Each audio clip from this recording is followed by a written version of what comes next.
అడుగు పొగాకు ధర దక్కలేదు అంటూ ఈనాడు బాపట్ల ఎడిషన్లో బుధవారం ఒక వార్త వచ్చింది. బాటూరు ఎద్దనపూడి న్యూస్ టుడే.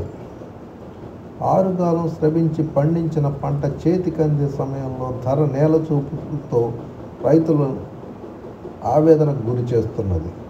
గతేడాది మంచి రేటుతో లాభాలు రాగా నేడు ఆ పరిస్థితి లేదు. అడుగు పొగాకు ధర నేలచూపులతో కర్షకుల వేదన చెప్పలేనిది. పర్చూరు నియోజకవర్గంలో వైట్ బర్లీ పొగాకు సాధారణ సాగు విస్తీర్ణం 17,000 ఎకరాలు కాగా ఈ ఏడాది 62,000కు పైగా ఎకరాల్లో సాగు చేశారు. ఒక్క పర్చూరు మండలంలోనే 27,000 ఎకరాల్లో వేయగా ఎద్దనపూడి మండలంలో 10,000 ఎకరాల్లో వేశారు. ఎకరాకు 2 లక్షల వరకు పెట్టుబడి అయింది.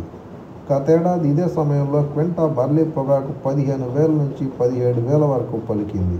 అందులోనూ అడుగు పంట క్వింటా 9,000 నుంచి 14,000 పలికింది.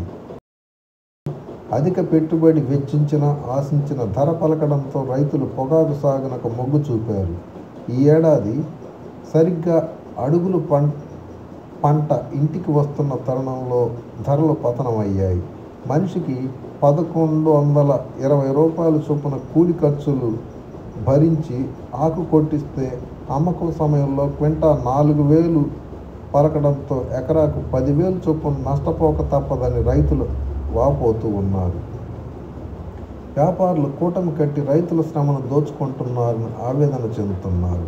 ప్రభుత్వం బర్లీ రైతులను ఆదుకునేందుకు ప్రత్యేక శ్రద్ధ చూపాలని చెప్పి విజ్ఞప్తి చేస్తూ ఉన్నారు. వచ్చే ఏడాది ఈ సాగు వైపు మగ్గం అంటున్నారు మధుకూరి వాసు బర్లీ రైతు. గతేడాది బర్లీ రైతులు అప్పుల ఊబి నుంచి కోలుకుంటే ఈ ఏడాది పతనమైన ధరలతో తీవ్రంగా నష్టాలు చవిచూడాల్సి వస్తూ ఉంది. పెద్దివారి పాలెంలో ఎకరా 35,000 చొప్పున ముందుగా కౌలు చెల్లించి 8 ఎకరాల్లో బర్లీ పొగాకు సాగు చేశారు. సాగు ఖర్చు ఎకరాకు మరో 1,20,000 అయింది.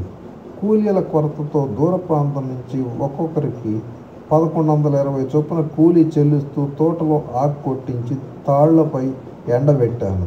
ప్రస్తుతం ఇది 4,000 ధర మాత్రమే పలుకుతూ ఉంది. ఇదే ధరలైతే రైతులు తీవ్రంగా నష్టపోక తప్పదని చెప్పి ఆయన ఆవేదన వ్యక్తం